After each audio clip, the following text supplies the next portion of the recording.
여러분, 오늘 이 질문 하나로 시작하겠습니다. 재산이 많으면 행복할까요? 당연히 그렇다고 생각하셨죠? 그런데 요즘 60대 부자들 사이에서 아무도 예상하지 못한 이야기가 조용히 퍼지고 있습니다.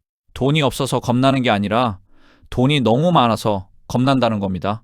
평생 뼈 빠지게 일해서 수십억 원을 모았는데 그 돈 때문에 자식이 망가지고 형제 간의 법정 싸움이 벌어지고 주변 사람들이 모두 재산만 바라보게 된다는 것. 오늘 이 영상에서는 그 현실을 숫자와 실제 사례로 낱낱이 파헤쳐 보겠습니다. 지금 재산이 있으신 분들, 그리고 언젠가 자식에게 물려줄 계획이 있으신 분들이라면 반드시 끝까지 봐주세요. 이건 남의 이야기가 아닐 수 있습니다. 먼저 숫자부터 보겠습니다. 이 숫자들이 오늘 영상의 핵심입니다. 대법원 사법영감에 따르면 상속재산 분할 분쟁이 2014년 771건에서 2022년 2776건으로 불과 8년 만에 무려 3.6배나 폭증했습니다. 유류분 반환 청구 소송, 쉽게 말해 내 몫을 내놔라는 소송도 2012년 590건에서 2022년 1872건으로 3배 이상 늘었습니다. 그리고 여기서 정말 충격적인 사실이 있습니다. 2015년을 기점으로 상속 재판 건수가 이혼 재판 건수를 뛰어넘었습니다. 이게 무슨 말이냐면 이제 우리나라에서는 부부가 갈라서는 것보다 재산을 놓고 가족이 싸우는 일이 더 많다는 뜻입니다. KB금융지주경영연구소가 2025년 발표한 한국 부자 보고서를 보면 금융자산 10억 원 이상을 보유한 한국의 부자는 무려 47만 6천 명이고 이들이 보유한 총 금융자산은 3,066조 원에 달합니다. 부자는 늘고 있습니다. 그런데 그 부가 가족을 지키는 방향이 아니라 가족을 무너뜨리는 방향으로 작동하는 경우가 함께 늘고 있는 겁니다. 왜 이런 일이 벌어지는 걸까요? 오늘은 크게 3가지로 나눠서 설명드리겠습니다. 첫 번째입니다. 60대 부자들이 노년에 가장 크게 후회하는 것이 뭔지 아십니까? 자식에게 고생을 안 시키려다 오히려 자식의 자립 능력을 빼앗아 버렸다는 겁니다. 생각해보세요. 우리 세대는 어떻게 살았습니까? 없는 살림에도 억척스럽게 일어섰잖아요. 그런데 우리 자식들은 좋은 학교 나오고 유학까지 다녀왔는데 40대가 되도록 부모가 대주는 생활비와 집에 기대 사는 경우가 지금 얼마나 많은지 모릅니다. 부모 입장에서는 도와주는 거라고 생각했습니다. 그런데 결과적으로 보면 스스로 일어설 이유 자체를 없애버린 셈이 된 겁니다. KB 한국 부자 보고서 인터뷰에서 금융자산 10억 원을 보유한 40대 남성이 이런 말을 했습니다. 재산을 더 늘리면 좋지만 부족하지 않은 정도만 있으면 돼요. 돈보다는 개인이나 가정에 비중을 두고 있어요. 언뜻 들으면 멋진 말 같죠? 그런데 이 발언의 이면을 잘 보셔야 합니다. 이건 스스로 벌어서 이룬 사람의 여유가 아닙니다.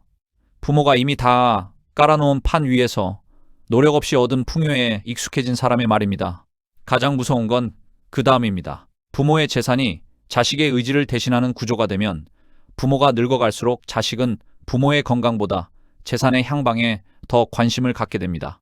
말로는 걱정한다고 하지만 속으로는 이 재산이 내게 얼마나 올까를 계산하게 되는 거죠. 이게 지금 많은 60대 부자 부모님들이 실제로 느끼고 있는 현실입니다. 두 번째입니다. 그리고 이게 오늘 영상에서 가장 많은 분들께 직접적으로 해당될 수 있는 이야기입니다. 예전에는 부모가 돌아가신 후에 유산 다툼이 벌어졌습니다. 그런데 요즘은 달라졌습니다. 살아있는 부모를 상대로 한 생전 증여 압박이 훨씬 더 심각한 문제가 되고 있습니다. 아버지, 제 사업 자금이 좀 부족한데? 어머니, 손주 학원비가 너무 올라서요. 형이 저번에 받았으니까 저도 좀 이런 식으로 조금씩 야금야금 부모의 노후 자금을 빼가는 일이 반복됩니다. 처음엔 이걸 거절하기가 참 어렵습니다. 피나는 자식인데 손주 얼굴 보면서 어떻게 안 된다고 합니까? 그런데 문제는 이게 한 번으로 끝나지 않는다는 거예요. 한 자녀에게 줬다 하면 다른 자녀가 들고 일어납니다. 왜 나는 안 줘? 그게 가족 갈등의 시작이 되는 겁니다. 대법원 통계를 보면 성년 후견 접수 건수도 2020년 8,180건에서 2023년 8,823건으로 꾸준히 늘고 있습니다. 성년 후견 제도는 원래 판단 능력이 떨어진 고령 부모를 보호하기 위한 제도인데 요즘은 이게 악용되는 사례가 늘고 있습니다. 무슨 말이냐면 자녀가 부모가 판단 능력이 없다고 주장해서 부모의 재산 관리권을 자녀 자신이 가져오려는 시도가 늘고 있다는 겁니다. 법조계에서 이미 경고음이 나오고 있는 상황입니다. 여기서 잠깐 멈추고 여러분께 드리고 싶은 말씀이 있습니다. 이 이야기를 듣고 내 자식은 절대 그럴 리 없다고 생각하신다면 정말 다행입니다. 그런 분들이 더 많기를 바랍니다. 그런데 만약 지금 이 이야기를 들으시면서 비슷한 일이 있었는데라는 생각이 드셨다면 지금 이 상황을 정면으로 마주하실 필요가 있습니다. 재산을 어떻게 지킬지보다 어떻게 나눌지를 미리 결정해 두는 것. 그게 지금 당장 여러분이 해야 할 가장 현명한 일일 수 있습니다. 세 번째입니다. 어쩌면 이게 가장 쓸쓸한 이야기일 수 있습니다. 부자 주변에는 항상 사람이 많습니다. 모임에 가면 환대받고 연락도 자주 옵니다. 그런데 어느 순간 이상한 생각이 들기 시작합니다. 이 사람들이 나를 좋아하는 건지 내 재산을 좋아하는 건지 모르겠다. 투자 권유를 해오는 지인, 한몫 챙기려는 먼 친척, 아들, 딸이 눈치 보며 대하는 태도 변화, 돈이 많다는 사실이 오히려 모든 관계를 의심하게 만드는 상황이 되는 겁니다.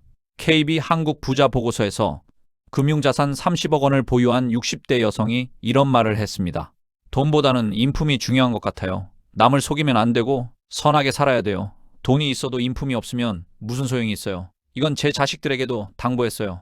이 말이 왜 의미 있냐면 이분이 돈이 없어서 이런 말을 한 게 아니기 때문입니다. 30억을 가진 분이 돈보다 인품이라고 말하는 겁니다. 같은 보고서에서 한국의 부자들은 이런 말도 남겼습니다. 충분한 자산을 모으고 경제적인 여유를 얻더라도 그 과정에서 인품이나 건강, 가족관계, 인간관계를 잃어서는 안 된다. 이 말을 한 사람들은 가난한 사람들이 아닙니다. 수십억 원을 쌓아본 사람들이 이 말을 하는 겁니다. 통장 숫자가 커질수록 삶의 무게도 함께 커진다는 것. 이걸 가장 잘 아는 사람들의 고백입니다. 그러면 이제 이런 질문을 드려야 할 것 같습니다. 그래서 어떻게 해야 하는 겁니까? 60대 부자들의 이야기를 통해 우리가 배울 수 있는 건 이 세 가지입니다. 첫째, 자녀의 자립 능력이 곧 부모의 노후 안전망입니다. 자식에게 재산을 많이 물려주는 것보다 자식이 스스로 살아갈 수 있는 능력을 갖추도록 하는 것이 진짜 부모의 역할입니다. 지금이라도 늦지 않았습니다. 경제적 지원의 규모보다 방식을 점검해 보세요. 둘째, 증여와 상속 계획은 살아있을 때 명확하게 정해두어야 합니다. 말로만 나중에 나눠줄 게가 아니라 법적으로 효력이 있는 유언장 또는 증여 계획을 미리 세워두는 것이 가족을 지키는 방법입니다. 전문가와의 상담을 미루지 마세요. 셋째, 재산보다 관계를 먼저 점검하세요. 지금 곁에 있는 사람들이 진심인지 재산 때문인지 이게 두렵다면 재산과 관계없이 나를 찾아오는 사람을 만들어야 합니다. 그것이 취미일 수도 있고 봉사일 수도 있고 오래된 친구일 수도 있습니다. 돈 많은 외로운 노인이 되는 것. 그게 요즘 60대 부자들이 가장 두려워하는 미래입니다. 오늘 영상을 마무리하면서 딱 한 가지만 기억해 주셨으면 합니다. 재산이 가족을 지켜줄 거라는 믿음, 그 믿음이 지금 흔들리고 있습니다. 60대 부자들이 가장 두려워하는 것은 노후 빈곤이 아닙니다. 평생 일궈온 재산이 자식을 무능하게 만들고 가족을 법정으로 보내는 현실입니다. 돈은 많아졌지만 곁에 아무도 없는 노년, 그것이 진짜 무서운 이야기입니다. 여러분은 어떻게 생각하십니까? 댓글에 여러분의 생각을 남겨주세요. 그리고 이 영상이 도움이 되셨다면 비슷한 상황의 지인분께 공유해주세요. 함께 생각해보는 것만으로도 큰 힘이 됩니다. 구독과 좋아요는 더 좋은 콘텐츠를 만드는데 큰 도움이 됩니다. 다음 영상에서 만나겠습니다.